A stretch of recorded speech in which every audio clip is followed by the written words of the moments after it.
पूरा देश जहां एक तरफ कोरोना के साथ संघर्ष कर रहा है, वहीं सरकार दोहरी चुनौतियों का सामना कर रही है।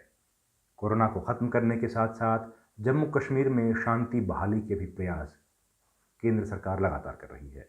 उसी दिशा में काम करते हुए केंद्र सरकार ने 1 अप्रैल को एक नोटिफिकेशन, गजट नोटिफिकेशन जारी किया था, जिसमें वहां की नई डोमिसाइल नीति बनाई गई थी। लेकिन उसमें कुछ प्रावधानों का वहां पर स्थानीय स्तर पर विरोध किया गया, जिसके बाद अब एक नया बदलाव और केंद्र सरकार लेकर आई है।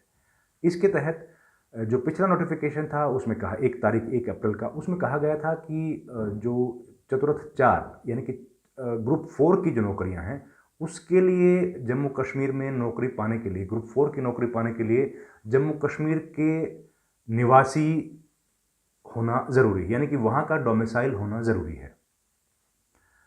अब जो कल रात को आदेश जो सरकार ने दिया है, यानी कि 3 तारीख की रात को जो आदेश दिया है, उसके तहत अब हर किस्म की नौकरी पाने के लिए वहाँ पर डोमिसाइल होना ज़रूरी है। यानी कि कैटेगरी 1, 2, 3, 4 जो भी सरकारी नौकरी वहाँ पर कोई इंसान अगर व्यक्ति पाना चाहता है, तो उसके लिए वहाँ का निवासी, वहाँ का डोमिसाइल होना अब ज़रूरी कर दिया गया है। डोमिसाइल की नीति हाल ही में सरकार ने बनाई थी, जिसके तहत कई जो नए नियम लेकर आए थे, उनमें विशेष तौर पर जो नियम थे वो ये थे कि कोई भी व्यक्ति जो 15 साल तक जम्मू कश्मीर का नागरिक जम्मू कश्मीर में रह रहा है, उसको वहाँ की नागरिकता पाने का अख्तियार है। अब सवाल यह है कि हम और आप वहाँ नौकरी ले सकते हैं कि नहीं। जी हाँ, उसके लिए एक नया नियम बनाया गया है कि जो भी व्यक्ति 15 साल तक जम्मू कश्मीर में रहता है, उसको वहाँ की नागरिकता हासिल करने का अधिकार है।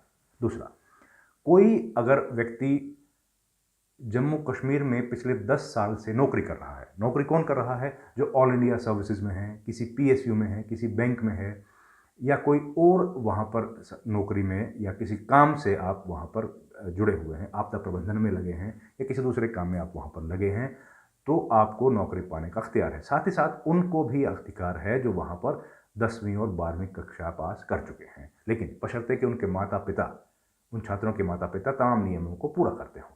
तो इससे जम्मू कश्मीर में अब बाहर के लोग, जो हिंदुस्तान के दूसरे इलाकों के लोग थे, उनको भी वहाँ की नागरिकता हासिल करने का एक अवसर मिलेगा। और साथ ही साथ जो दूसरे राज्य के लोग वहाँ पर नौकरियाँ करते थे, चाहे वो ऑल इंडिया सर्विसेज की थी, वो अगर चाहें तो अब वहाँ के नागरिक बन सकेंगे।